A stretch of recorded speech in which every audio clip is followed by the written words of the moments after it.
Nai-stress o pagod na pagod ka na ba?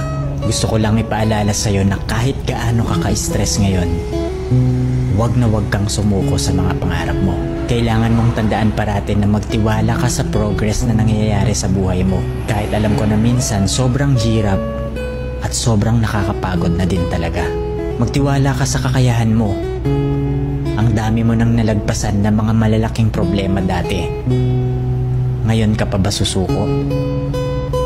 Patuloy ka lang na lumaban. Kung pakiramdam mo ngayon na nahuhuli ka na sa buhay, siguro dahil nakikita mo yung mga kakilala mo o yung mga kaibigan mo, pakonti-konti may na-achieve na sila. Parati mong tandaan na lahat tayo ay may kanya-kanyang timeline sa buhay.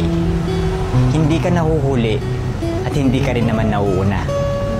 Kung nasaan ka man ngayon sa buhay mo, yan ang lesson at experience na kailangan mong pagdaanan ngayon. Lahat tayo ay may sariling kwento sa buhay na makaka-inspire ng ibang tao.